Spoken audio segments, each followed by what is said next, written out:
Hey guys, so it's me LEGO Lee329 here, and today I have another LEGO Bionicle review. Bionicle.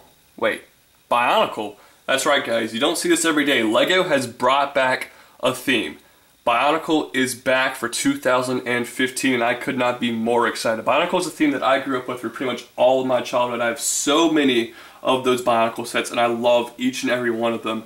And when Bionicle was canceled back in 2010, I was heartbroken. It hurt me a lot, and I was just kind of like, wow, like seriously, part of my childhood just died. Here for You did a pretty good job of replacing Bionicle. It was a decent theme, but definitely did not capture the same magic that Bionicle did. So when Bionicle was announced to return back in 2015, I was just overwhelmed with joy. I'm so excited that Bionicle is back. And for my first new review for the new Bionicle sets, I have Pohatu, Master of Stone. He's number 70785, ages 7 through 14, contains 66 pieces, and stay tuned to the end of the video. I'm going to tell you why I think that piece count is extremely strange. And here's a front look at your box. Yes, these are boxes. They're no longer canisters. They're weird cardboard boxes, kind of in a hexagonal shape. Very strange looking boxes, but I think they actually do look pretty cool. So there's a front look at your box. There is the back of the box, and this set includes one instruction manual that has 28 pages of building.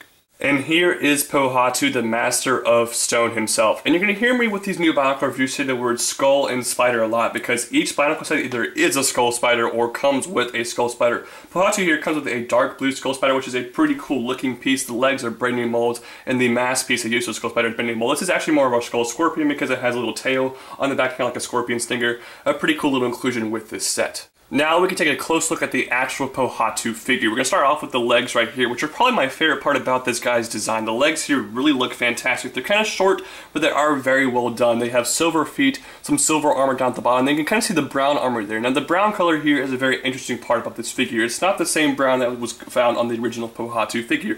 It's more of a rustic kind of brown, and I actually think it looks very cool. And I'm not a huge fan of change, but I think this change is actually a pretty good one, so I do like that. They also have some new armor pieces on the knees right there, which looks very cool. But the best part about these legs are the translucent, limeish neon green limbs. Those parts look fantastic in that color. Very glad that LEGO made that decision there. So I think the legs here are definitely one of my favorite parts about this figure. The arms of this figure are definitely one of the more interesting aspects about this character because they're not symmetrical. On one arm here you have some translucent lime green bones, which look very cool, but the arm has some brown armor, even some armor with some little spikes there, which are kind of odd. And then the other arm has black bones and it has silver armor. It doesn't match, which I don't really like. I like symmetricality in my figures, and I kind of wish they just stuck with one consistent theme. I'm not entirely sure LEGO's thought process behind making these arms asymmetrical, but it's kind of a little bit of a different thing for him. I'll talk more about the arms in the articulation segment of this review later on. And of course, in each of his arms, he is holding the new weapon piece, which is these weird, like, tornado-making boomerang kind of pieces that look fantastic.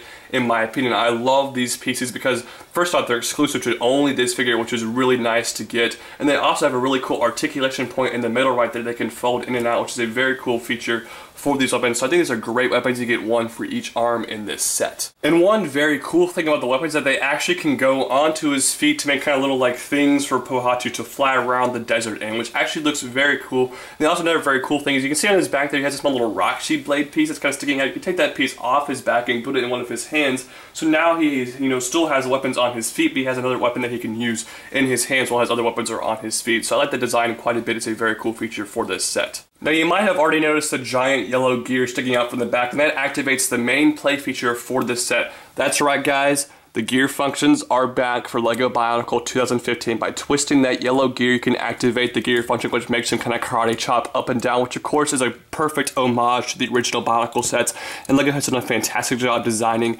this function for these new sets using this new gearbox piece on the back right here.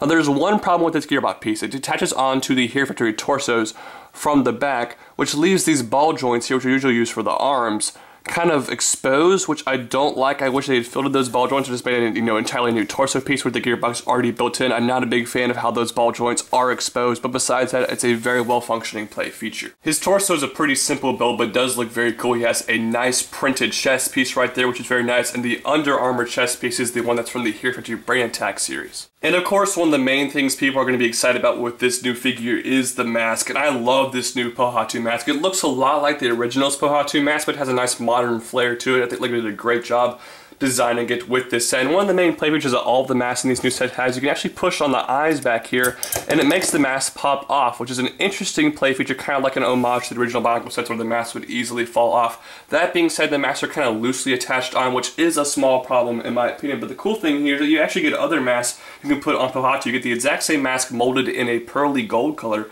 which is a very cool inclusion in this set, and you also get the skull spider, which is a mask in itself that can attach onto Pohatu's head. It kind of looks like he's possessed or been taken over by one of the skull spiders, which is a very cool play feature in my opinion. And finally, we can talk about the articulation on this figure. The articulation is really well done. Of course, the head can move in all different directions, which is very cool. The arms can move, and this is the weirdest part about the arms. They don't have the normal elbow joints. They actually just have the lower arm joints twice, which is really odd. It still is able to move, but it can also rotate the elbows. So quite a bit of articulation in the elbows right here for the arms, which is very cool. The wrists, of course, can move. The legs can move. You can bend the knees, and the feet can move. So lots of articulation on this figure. He's a very posable figure. And the best part is, even with the gear function still here, LEGO has figured out an awesome way to make these have more friction so that actually you can pose it without the gears getting in the way, making these arms fall down, unlike the old Bionicle figures, which is a fantastic new thing the LEGO has designed right here, which I think is a great part about this set, so I really do love that. Alright guys, final verdict here on Pohatu, Master of Stone. This is a very great way to start off my Bionicle 2015 set reviews, but this set has a few random problems, the main one being the piece count with this set. 66 pieces doesn't seem like, you know, too little, but then you compare it to all the other new Master Towa sets. Leiwa has the second lowest piece count of any of these sets for the exact same price at 85. This set has 19 less than any other of the Towa, which is really strange, and he's also noticeably smaller than any of the Towa, which is just also another very strange thing about this figure. I'm not entirely sure why LEGO decided to make this figure so much smaller and have so many less pieces than all the other sets in this line. Actually, the fun fact about this is that his Protector variant that costs $5 less, Protector of Stone, has 67 pieces, one more than this set. Besides that, a really cool looking figure. He has some great pieces, some great articulation. I love his weapons. His mask looks really well done. Not too many big problems with this figure. I kind of wish, you know, some of the asymmetricality wasn't there and those ball joints were covered up. But besides that, a really well done figure. He looks really fantastic. So I really like Pohatu here as a figure. I'm going to give him a 7.9 out of 10. I think the price is a little too high for me to give him, you know, above an 8, but he's still a very cool figure and highly recommend it. So guys, please tell me what you think about Pohatu in the comment section down below. And don't forget to subscribe to this channel. Also, go subscribe to my video game channel. There'll be a link in the description down below for that. Also, guys, go check me out on my social network pages. I have a Facebook, I have a Twitter, and I have an Instagram. There'll be links to all of those in the description down below. Don't forget to comment on this video, like the video, favorite the video, and share it with all your friends. And don't forget to subscribe to this channel. So, to catch next time with more LEGO Bionicle 2015 set reviews, I'll see you guys later. Bye.